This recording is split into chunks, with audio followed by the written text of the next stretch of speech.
Bonjour à tous et bienvenue dans un nouvel épisode de Foxit. Je suis très heureuse d'attaquer cette nouvelle saison à vos côtés. Et on va parler aujourd'hui d'un sujet assez important quand même sur le podcast, puisque l'image du corps, vous l'avez compris, a une position centrale sur le podcast. Et aujourd'hui on va parler de ce reflet, de cette image corporelle chez les sportifs et chez les sportives. Dans le milieu du sport, le temple absolu de la comparaison, vous êtes peut-être déjà surpris à comparer votre physique à d'autres sportifs, à vous comparer à vous-même, tout simplement, dans le miroir.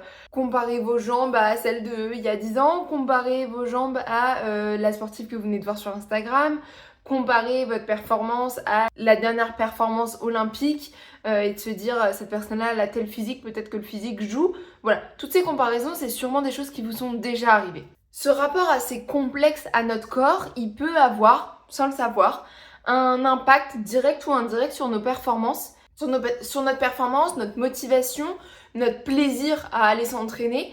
Ça va vraiment rentrer en ligne de compte. Dans cet épisode, je vais vraiment chercher à vous expliquer comment ce rapport au corps, parfois compliqué et sur lequel on peut travailler, et ça on va y revenir, comment ce rapport au corps, il peut freiner la pratique, comment on peut améliorer ce rapport au corps et toutes ces petites choses desquelles il faut prendre conscience pour pouvoir améliorer ce rapport au corps et potentiellement améliorer nos performances in fine. Déjà, on va démarrer par une question hyper simple. Qu'est-ce que l'image corporelle ?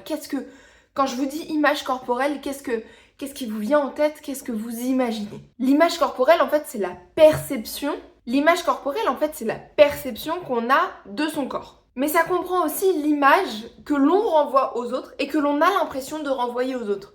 Ça devient très philosophique cet épisode. En réalité, elle se construit à travers 3 dimensions principales. Premièrement, l'image qu'on renvoie. Et pas uniquement dans les sports artistiques. C'est valable dans tous les sports. L'image que l'on renvoie, l'image que nos coachs, notre famille, notre entourage ont de nous et ce qu'on a l'impression de renvoyer. Finalement, comment notre corps est perçu par notre entourage. Si depuis qu'on est toute petite, on dit « Ah là là, qu'est-ce qu'elle a des épaules carrées ?» Typiquement quelque chose qu'on me dit depuis que je suis toute petite et j'en suis pleinement convaincue, mais bon, des fois, c'est pas la peine de le rappeler. Quand on entend 400 fois dans toute sa vie « Ah, les épaules carrées », bon, on a compris. Je veux dire, c'est comme si vous dites à quelqu'un qu'il a de l'acné et au courant. C'est pas la peine. Ensuite, la deuxième dimension qui est juste hyper importante, et je pense que c'est la plus importante des 3 dimensions, c'est vraiment l'image qu'on a de nous. Quelle image on se renvoie à nous-mêmes ? Quels sont nos jugements ? Quels sont nos commentaires face à notre corps ? Quels sont, quand on est face à la glace, qu'est-ce qu'on va dire ? Quand on est sur une performance ou sur une contre-performance, qu'est-ce qu'on va dire de nous ? Qu'est-ce qu'on va dire de notre corps ? Et ensuite, bien évidemment, il y a les standards, la société, et c'est la 3e dimension qui va constituer votre image corporelle. Si vous êtes une danseuse, et je parle d'un milieu que je connais pour l'avoir fréquenté pendant près de 20 ans, il faut être... c'est un sport où l'image renvoyée, c'est d'être grande, fine, élancée, d'avoir des grandes jambes, de ne pas avoir de poitrine, d'être toute fine, etc.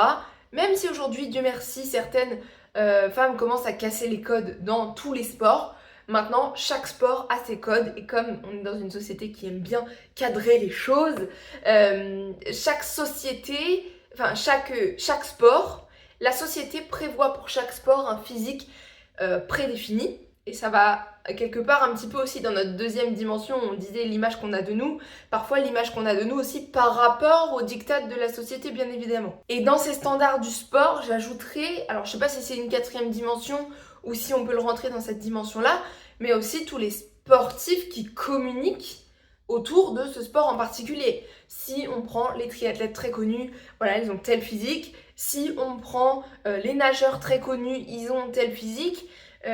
Bien qu'aujourd'hui vous comparez un Léon Marchand et un Florent Manodou, ça n'a rien à voir et pourtant les performances sont quand même là des 2 côtés. Donc ça montre aussi que tous les physiques sont possibles et que ce n'est pas qu'une question de physique la performance.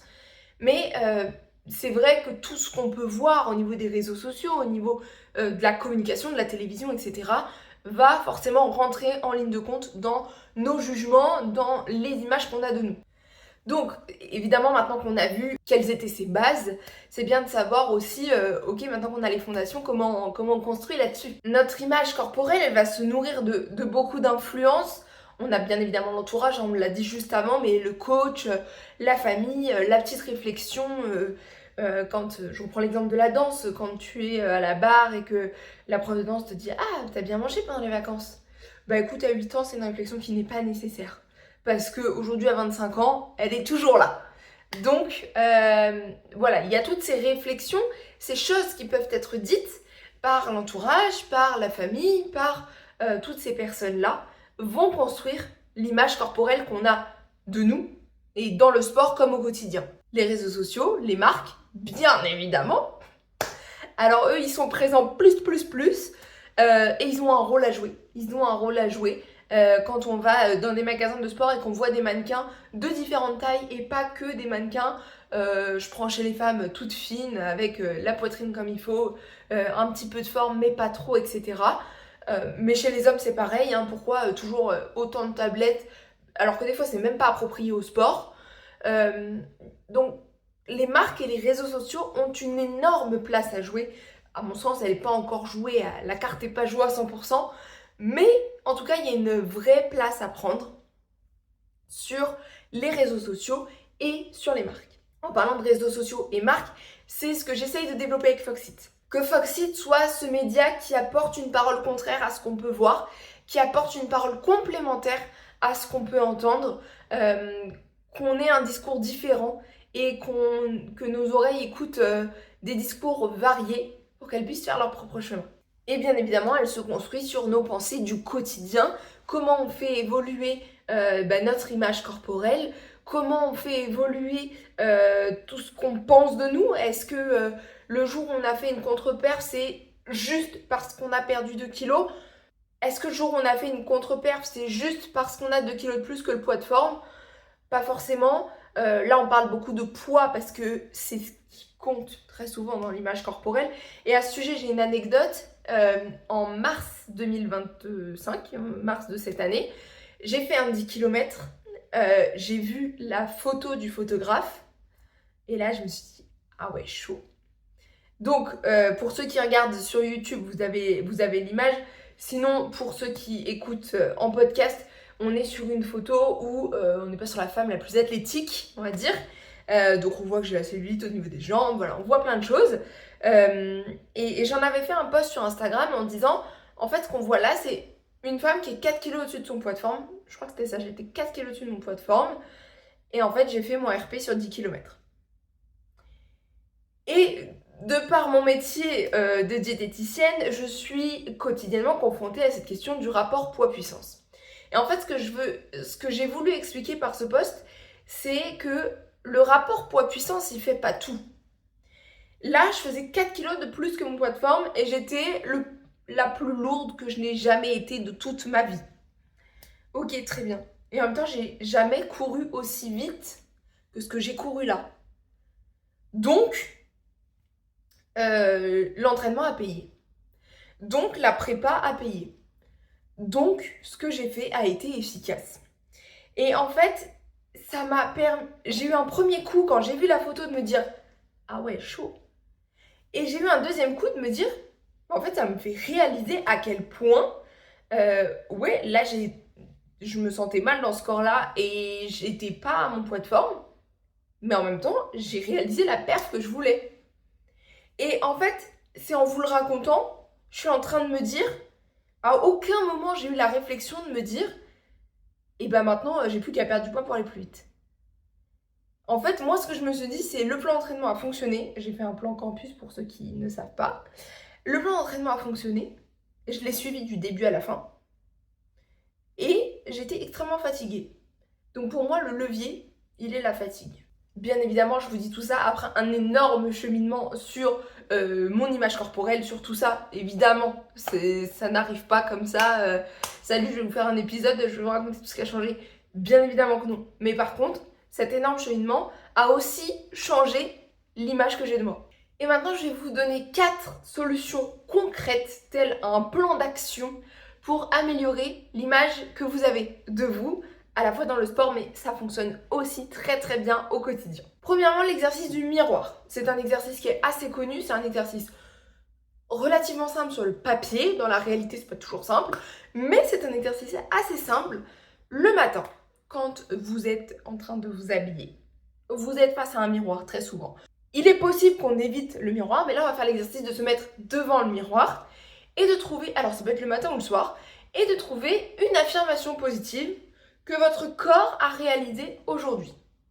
Ça peut être, si vous faites ça le soir par exemple, ça peut être de dire, aujourd'hui mon corps m'a permis de faire ma séance d'entraînement du début à la fin.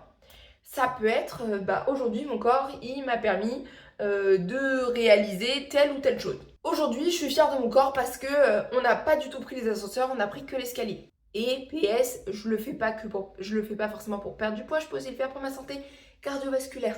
On n'oublie pas. Bref, trouvez une affirmation positive pour votre corps, même petite, mais tous les jours. Ensuite, un deuxième exercice que j'adore donner en consultation et je l'ai renommé l'exercice de la meilleure amie. Oui, je me suis pas foulée sur le titre, je vous l'accorde.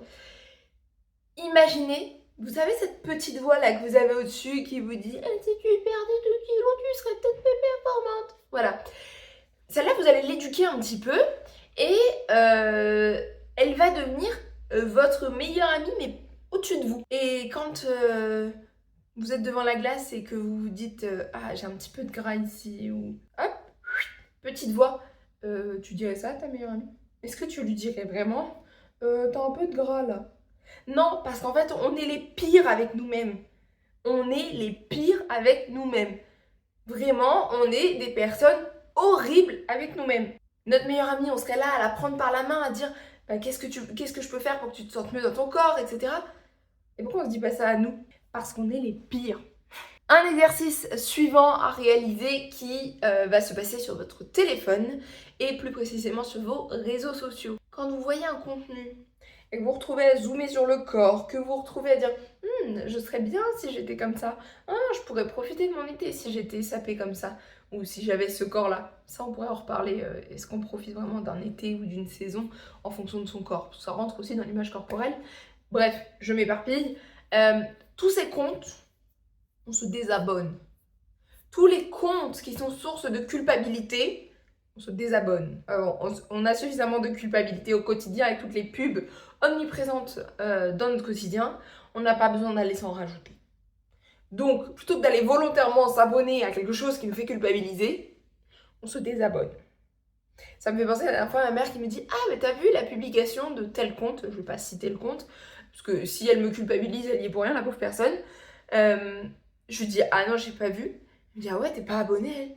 Je dis « Ah non, mais moi, ça me culpabilise d'être abonnée à des gens comme ça. » Et voilà. Et du coup, je n'étais pas abonnée. Donc, j'ai été voir la photo en question dont elle m'a parlé. Mais c'est tout. Et je me suis pas réabonnée. Et enfin, un dernier point hyper important qui reprend mon anecdote sur le 10 km. Focus sur la performance. Focus uniquement sur la performance, vos sensations. Est-ce que maintenant, quand je vais courir, je me sens mieux? Est-ce que mon objectif, ce serait pas...